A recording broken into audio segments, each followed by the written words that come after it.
government's proposed treatment of default funds, and whether this will and whether this will have any long-term impact on master trusts as we currently know them. And because he raised it as an issue, I'm going to throw it straight to Russell to basically tell me why it's so significant.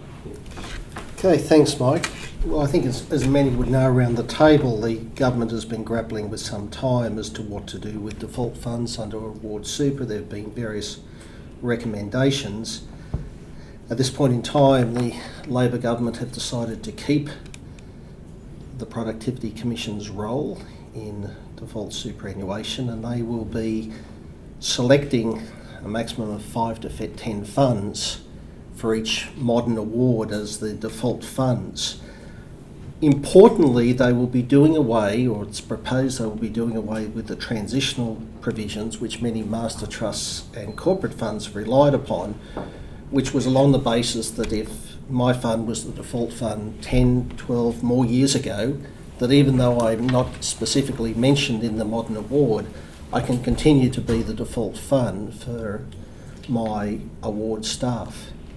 If that goes, then subject to setting up an enterprise bargaining agreement, which will still be allowed, there's a huge question mark over corporate funds and corporate fund divisions within the large master trusts as to what will happen to them if they're not a default fund and therefore not able to receive, at least on a default basis, award contributions when the changes go through. Now, they've gone through the lower house, they've yet to go through the upper house, but I'm somewhat surprised that it went through so quickly and quietly, the lower house, and the coalition don't appear to have, at this stage, brought up any real concerns with it. So the corporate funds are now starting to lobby intensely. Whether they'll be successful is another matter.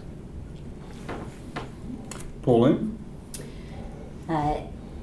There's a bit of movement at the station in terms of the government's approach. I think there was just, because a lot of corporate funds, putting aside the master trusts, are not in current awards. Current awards are not enforced, and that's why you've got a number of corporate funds that are the default, and quite legitimately, because they are for many members the best option. The lobbying has been intense, and the issues raised have been very real. And I can say that I think the Minister's office is listening. So I suspect we will get minimum some grandfathering, something, and possibly something a bit more. What is going to be interesting is if this legislation goes through as amended, and if it is not changed or removed by the coalition, it will change the whole landscape.